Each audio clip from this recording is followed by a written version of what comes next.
It's time to go pack racing in the Gatorade Cup Series Chase. We're at the Pensacola International Speedway for the NR2003 Chase race number 8. And on the pole is one of your chasers, the 9 of Justin Heath, 2's outside the 7 of Riley Spurley-Tube.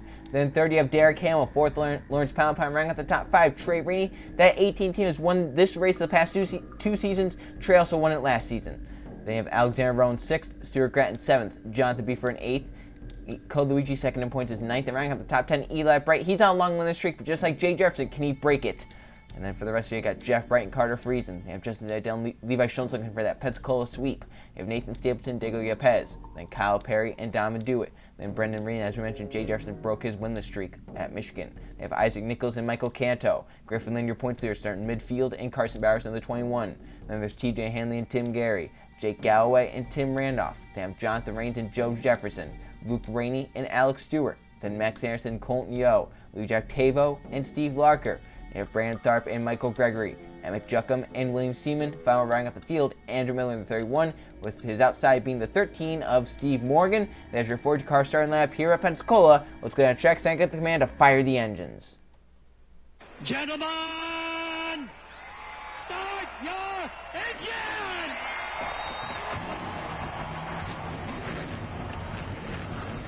All right, take a nice big deep breath so you get your seatbelt tugged. Double check your steering wheel. Sit back, relax, get a nice pace, nice rhythm, and let's go out there and have a good day, all right, bud? And 42 cars are off the starting grid at Pensacola for 26 laps, pack racing every single lap. So in the first 2 rows, 2 of them are chasers. Jesse Heath starts on the pole. He is only 6 points behind points leader Griffin Lynn. Lynn has the points leader, as mentioned. Cole Luigi second, 5 points back. Of course, as we mentioned, Justin Heath is 6 back. Jonathan Raines is 8 points back. Levi Schultz is 10 points back.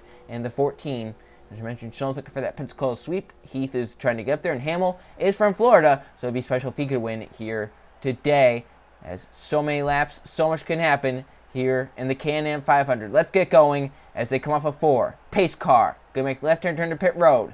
26 laps, as we mentioned, 3 miles each time. Heath and Spurley-Tube share the front rows. They come down to the restart zone. We're racing at Pensacola. Green flag is in the air.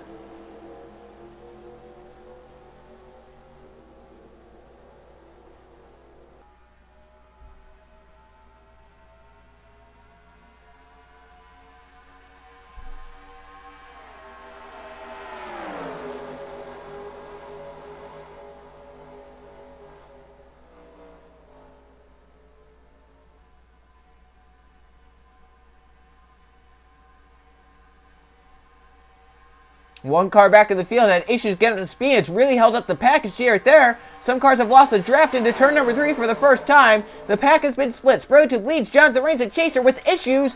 As we mentioned, he was in contention. Coming into this race, now he's going 172 down the backstretch. Octavo was held up. Anderson, Seaman, Stewart, Morgan, and Tharp. The rest are in the pack, but my gosh, a chaser having issues early on. We haven't even started the race, he had issues. Lap 1 led by Riley Spurley-Tube from the outside of the front row. Heath gets down in line the second position from the pole. Code Luigi is 3rd. And here comes the 27, coming Nathan Stapleton. And then after the 22, Dom Dewitt, 5th on the inside lane. Jay Jefferson coming up. He's 6th on the inside as they come down the backstretch. Stapleton looks low on the 42. Luigi trying to stay in that draft and get clear, although that 27 is a pretty good run. Nathan Stapleton as they come down to turn number 3. Big question, when's the big one going to happen? Because they're already 5 wide in the back of the pack. And 5 wide, normally not the place it's going to work. You can only make it 4 wide. 5 wide is going to be the breaking point. So they come down the front stretch. Look at that. The field moving around. Spreading out down the front. A little bit close there. Jeff Bright and Joe Jefferson making contact in the back of the field. Are they able to save it? They're making contact with Tim Gary as well, but they keep it going straight for now. We're still racing, but that could have been big right there. That could have been really big. Oh my gosh. These guys are racing like it's the last lap. Wonder if the 29 Raines is still on the track. He's made it to pit road, so maybe they fixed the issue. We'll have to see as he's coming out now. Is he going to get up to speed? He might have gone a lap down, though, which is a big issue for him. Meanwhile, his teammates out front. Nathan Stapleton, Jay Jefferson looking to go 2 in a row after it had been about 2 or 3 seasons since he went to victory lane. He's up to 2nd. Jake Galloway's up to 3rd. And Kyle Perry going for 4th in that 47, one of your chasers. And Luke Rainey, he's made himself a great plate racer in the past few seasons. It started out as he didn't like it, but now he's a threat every single plate race we go to. He's inside the top 5, but he might get put 4 wide right there. Let's see if that 29's up to speed. Yeah, it looks like it's going pretty good now. It's up to over 200 miles an hour. He's barely going 170, so you're going to drive that by that team, but he's going to be a lap down, and it's going to be very tough to get a lap back. So he might have to be hoping for some big crashes with some chasers involved for him to gain any spots. Down the backstretch of the race, 3 cars lined up. Here comes Galloway for a second on Jefferson. 11 car with the run. The fellow Toyota of Kyle Perry will go with them. Colton Yo gets shoved to the high side. As the front 6 break away. The pack will definitely run them down in a hurry. And the big problem for Reigns is not only is he 1 lap down, he's in danger of going 2 down now. He's about 1 3/4 lap behind the race leader. As Nathan Stapleton is pulled away as they battle for a second, here comes Kyle Perry with the push from Emmett Juckham through the middle lane. Colton Yo in the 15 goes all the way to the bottom with Michael Gregory and Andrew Miller along with Eli Brighton, the 88. They're going to try and make some ground up. And how about Perry and Colton Yo? These guys have not played well in the past. Let's see how these guys are doing 2nd and 3rd in this pack. I wouldn't expect Yo to do anything in payback. Maybe just try and pass him and shuffle him to the back of the field. Wouldn't expect to see him spin him in front of the fielder. I think comes Yo to the inside, though. That 47 looks like it's going to be a nice clean pass there as they go through 3 and 4. Colton Yo for that 2nd position, and it looks like he's going to take it. Andrew Miller in the 31 is coming. He's going for 3rd, and 2 teammates, Eli Bright, Brandon Tharp, are lined up on the bottom lane. Can they work together and try and get up here as teammates rising to the top? I was about to say Andrew Miller might get up there and help his teammate Nathan Stapleton, but Eli Bright, Brandon Tharp, but other plans. They want Hendrick Motorsports to 1-2, not RCR. Colton Yo on the 15 stands between the 88 and the race lead, Nathan Stapleton. And the pack has really calmed down, which is something we like to see. They're down to double file 3 wide, so they aren't going to crash. Well, we hope they're not going to crash like this, but less chance of a crash if they're racing just double file and 3 wide instead of 3, 4, and even 5 wide at points. How about that? Tharp had pushed Eli all the way up inside the top 5, and now Tharp takes that bottom lane for himself. They're going to catch Tim Gary, who's off pace with some sort of issue. He was just in the pack. He slides up to the middle lane, and I don't know where Gary was going there, but he had been in the pack. Remember, he's beating and banging with Joe Jefferson and some others, and now he's lost the draft, and he fell back. I don't know how he must have come down pit road with some sort of issue, maybe a tie rub or something. He lost the draft, so really he wasn't slow. He was just slow because he didn't have the draft. It's backed up about 4th on back. So he's in the middle of a big mess, and that's really stacked the field up again. So 3 cars pull away. Nathan Stapleton still leads. Colton Yo's up to 2nd. And Kyle Perry's clear for 3rd. They have a pair of Hendrick Motorsports teammates once again. Tharp is 4th. Jeff Brett to 5th in the 5. Yeah, that was strange. I'm guessing Tim Gary must have come down pit road with some sort of issues to that 43 car, and he didn't have the draft. And when they catch you without the draft, it's like you're catching them dead stopped. You see Jonathan Reed's next car ahead without draft, and these guys now have hung on to themselves. So they have some sort of draft which keeps them up to a good speed. It's not really up to this speed, but it's up to a pretty good speed, which where they probably won't get caught. So here comes the field single file trying to run down the field. Stapleton still leads. Here comes Kyle Perry with help for Brandon Tharp. See right there. Everyone's fighting to get down to that bottom lane. Tharp 3 wide into the corner. And that's for 2nd. And that's going to allow about 5th on back to try and run them down. Here comes Jeff right in the 5. Perry gets down line 3rd. Slots down in front of fellow chaser. Down the back stretch. Tharp, can he get a run? Stapleton. Once that 27 got out front, no one's been able to catch him. But Tharp, that 24 looks pretty fast here today. Looks pretty sporty. Here it comes to the inside. Does he have the help? Or does Perry stay high? Here comes Palpon all the way to the bottom lane. And Tharp side by side with Stapleton. He's going to get out front as they go off of turn number 4. And Stapleton, no help up top, is nearest up the 5 and the 21. They're about 2 or 3 car lengths back. Brandon Tharp out front at Pensacola. Perry up to 2nd. Lawrence Palpon up inside the top 3. He's up to 3rd. Joe Jefferson, the 39 pair, but he might get put 3 wide. Here comes Alexander Rowe and Code Luigi to the bottom lane. Yepes forced up high by Emmett Juckham in the 1. New leader, Brandon Tharp in the 24. And the field's still trying to really get caught up here, and they're definitely doing it. They're getting single filed out here. See right now, everyone in the draft still keeping pretty calm. Andrew Miller just kind of waiting back here. There's still 35 cars that have a shot in this pack, and if we have a caution, of course, more could get caught up. So still anyone's race here at Pensacola. With how they're racing in the pack, we could definitely see a crash. And Tharp, once he got out front, he's pulled away. I don't know if Perry's trying to lag back to that 71. If that car's just not as fast in the draft, we'll have to see here down the front stretch. Can he get that push necessary from the 71? Try and get up to the back bumper of that 24. They go off into turn 1. That gap closed a little bit, but it's not like you would expect at a plate track like this, at a track where the draft is very, very big and prevalent. I don't know if Kyle Perry's car is just that good right now. I think it's a lot better if it's a bigger draft. But with how this draft is, it's a lot smaller because of the 43 getting caught when he got caught. Be interested to see if they can try and work on that car. I don't know how they're going to be able to fix that, though. Emmett coming in the 1 up to second. He's definitely closed right back up onto the 24. 16 laps to go this time by. Tharp leads. Juckham second. Carson Bowers up to third. And here comes Stuart Grant battling with teammate Colton Yo for fourth. They're side by side, both Napa. Here comes Bowers for second. His win this season was at the plate track at Daytona. It's pretty similar to Daytona. It takes a lot of the same moves to win here. Pensacola, like winning at Daytona.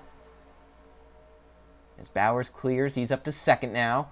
Trying to bring Stuart Grant with him. Here comes Griff Lynn, your points leader. He is slicing through the field. He's 3 wide down low, going for third.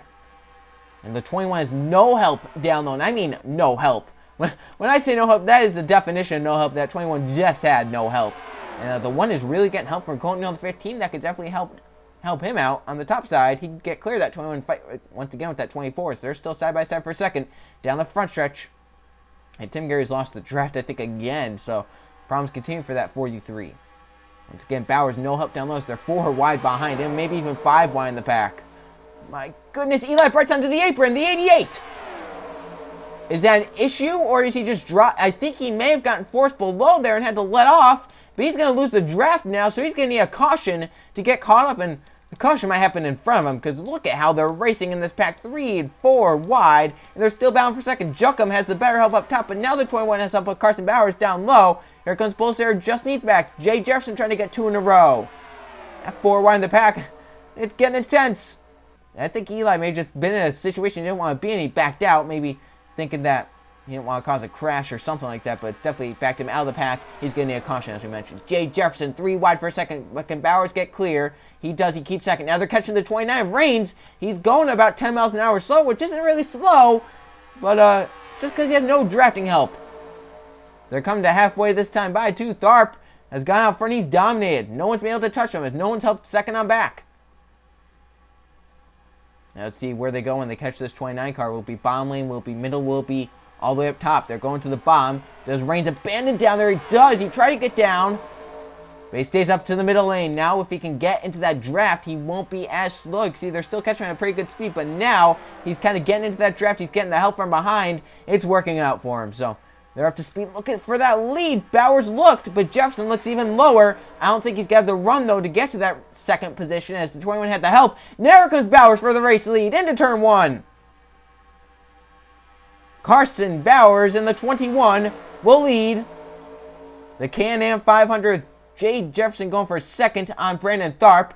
And it's a big battle for fourth. Here comes Brendan Reed. TJ Hanley in the 30 has come out of nowhere. Here comes Andrew Miller, who's lagging around the back of the field all day. He's finally shown his muscle. Nathan Stapleton in the 27 coming back up to the front, but gets shuffled middle.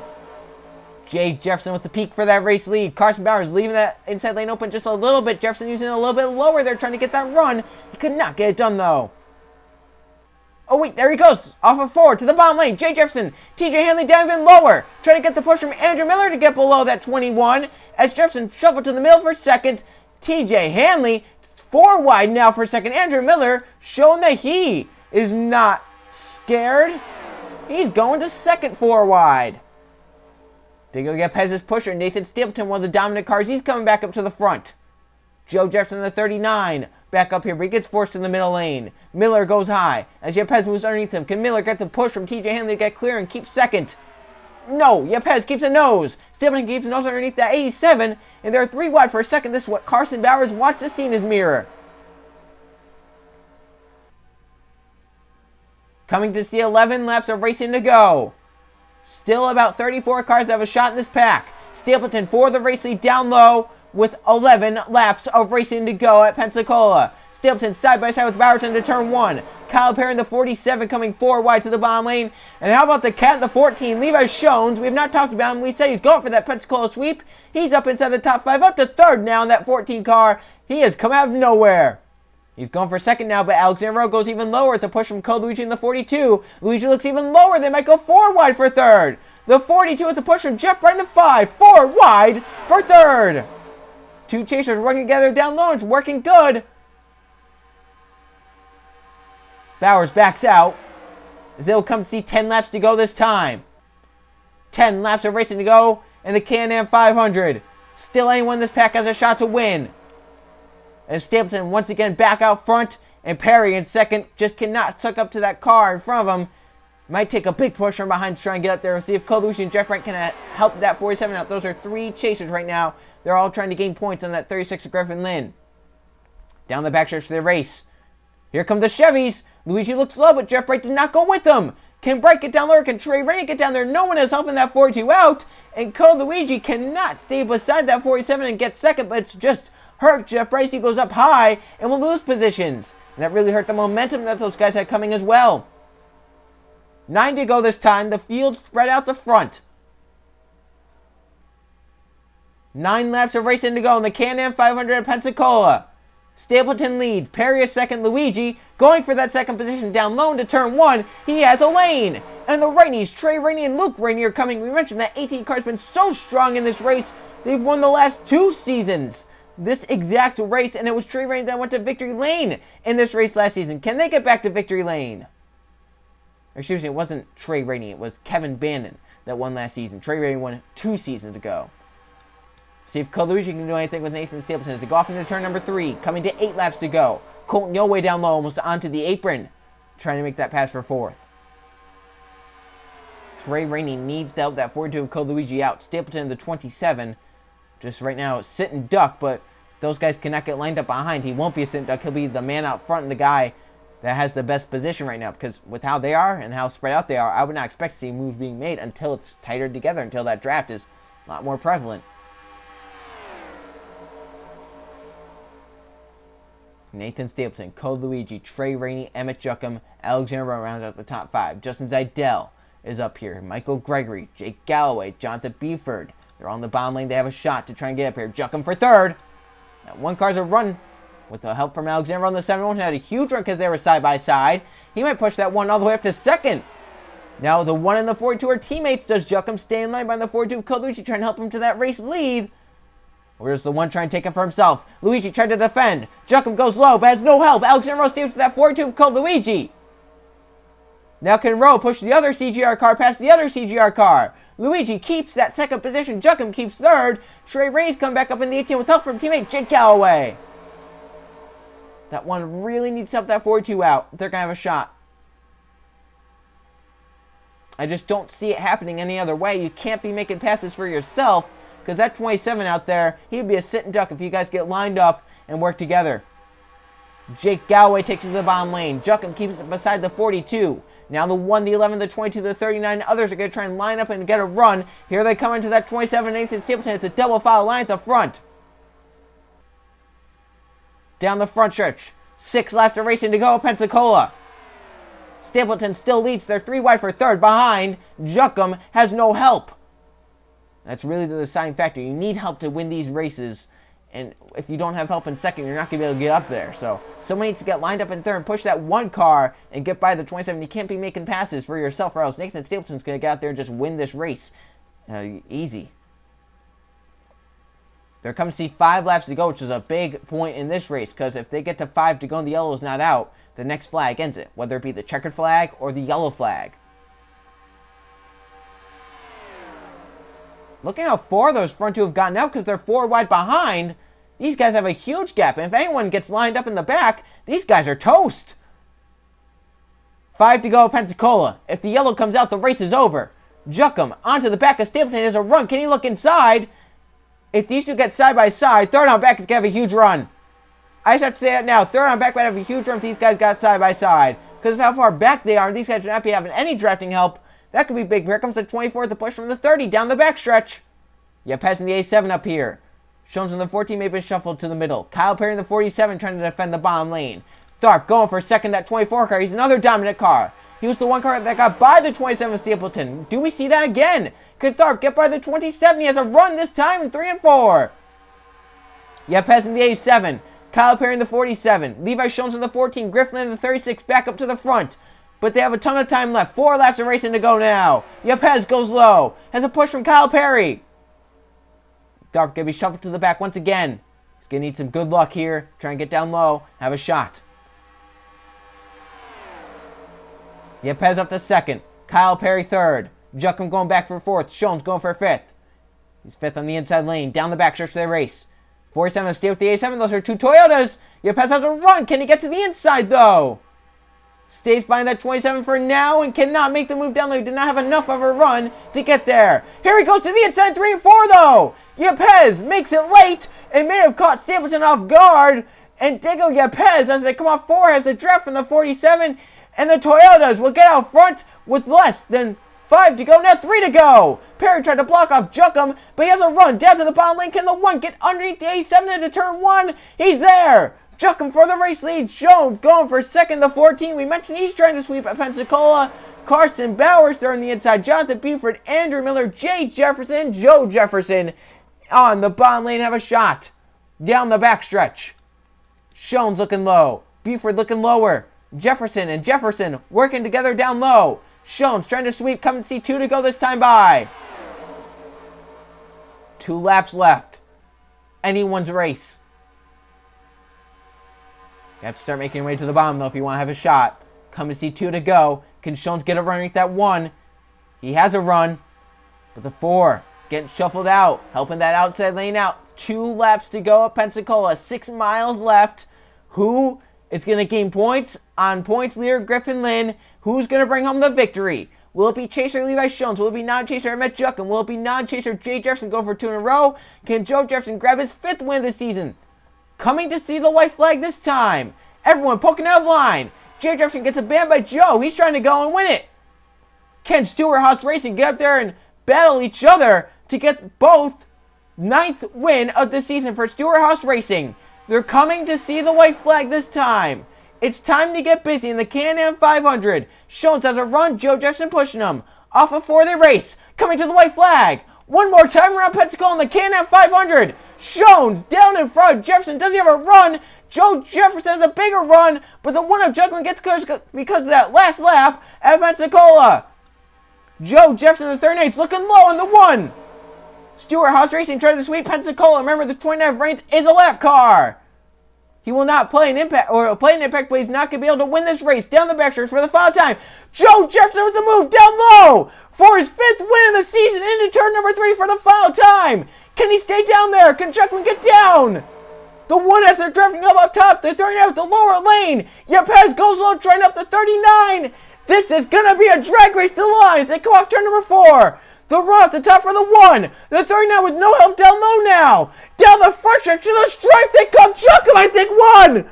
What a finish at Pensacola. Emmett Juckham just edges the 39 to win at Pensacola in the Can-Am 500.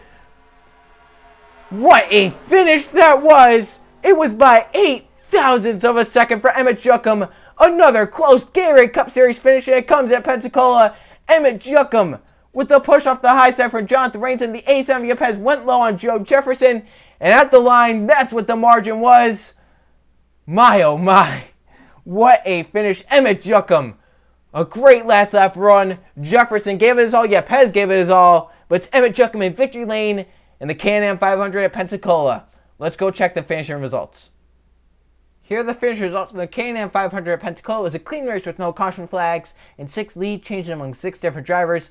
At the front at the end, Emmett Juckham by 8 thousandths of a second after starting 39th beats out Joe Jefferson, Diego Yepes to win at Pensacola. As we mentioned, Jefferson ends up second, but still a great day in terms of chase with the highest finishing chase bonus there, 12 points. Diego Yepes ends up third, Luke Rainey in fourth, another solid play. We talked about earlier in his Gatorade Cup Series career, he was not a great plate racer at all, but now, later in this career, he's really done great at plate racing. He's definitely turned into a plate racer. Watch out for him to possibly win a plate race. Talladega's coming up. Michael Gregory rounds out the top 5. Then Tim Renoff in 6th. Levi Jones was so close to sweeping, he ends up 7th though, and those are some great chase points to try and run down Griffin Lynn, the 36th. Yo ends up 8th. Car Freeze in 9th. Jay Jefferson backing up his win for the top 10 finish. Great day for that 78 team. There's your top 20. Griffin Lynn, 15th. 5th highest chase finisher. He is showing consistency that Code Luigi showed last season. If you can show that consistency week in and week out, you can win the championship. And he's definitely showing that he can do it as of now. Look down 21st to 40th. Justin Heath, your polesayer, did not lead the lap this race. He ends up 23rd. And the two most dominant cars, I would say the most dominant cars of the day, Nathan Stapleton led 12 laps. He ends up 31st. And Tharp led 6th. He ends up 32nd. Those two, in my opinion, were the two dominant cars of the race. And they end up 31st and 32nd. Coluigi second in points coming into the race, 25th. Now, he was hoping to finish ahead of Lynn, try and gain any point he could. And instead, he loses some points, but still in contention with this chase. For I mentioned, it's so forgiving that even if you're 10 points back, you still get to the points in one race if it happens right. At the end, 34 cars were in that pack. As you remember, Steve Morgan, Max Harrison, Alex Stewart, Seaman, and Octavia were all held up at the beginning of the race by the 29 of Jonathan Reed's having issues. Eli Bright fell out in the middle of the race because he I guess he didn't like where he was, or he got shoved below the WL line, got down the apron, had slowed down, lost the draft, falls back to that second pack. And Tim Gary's left after making a green flag pit stop. Jonathan Reed's 2 down after having his issue at the start. At the right side of the screen are the updated chase points standings, and Griffin Lynn still with that points lead, but Levi Shones is up there with 61 points. He's 7 back. Justin Heath and Coluigi are 8 points back, and then the rest on down, like the 56, he's in a pretty good position as well. He's only 9 points back, so those guys really are within striking distance of making it up there. There's still some pretty crazy races left. Texas, Talladega, Homestead, and Atlanta are the 4 tracks left, not in that order, obviously. But those 4 tracks definitely provide some excitement and some unpredictability in terms of how the chase is going to go. It should be an exciting 4 races. Can Lynn hold on, get his first Gatorade Cup Series championship? Can some others like Jeff Bright try and come from behind in some way, somehow, try and dominate the last 4 races and try and get up there? Can Joe Jefferson get up there? He's had a pretty solid chase as of lately. Levi Shones has come out of nowhere. He started out pretty poorly, but now he's come out. And his last 3 chase finishes, first best, second best. He's come up into second in points. It's going to be wild. It's going to be insane. Can someone get their second championship? Can someone upset Griffin Lynn? Can Lynn hold on and win both the full season championship, even though that doesn't matter, and the chase championship? We're going to find out. It's going to be a very, very interesting run to the finish. Next chase race and next race of the season goes to Texas for the Nationwide 500. I'll see you guys then.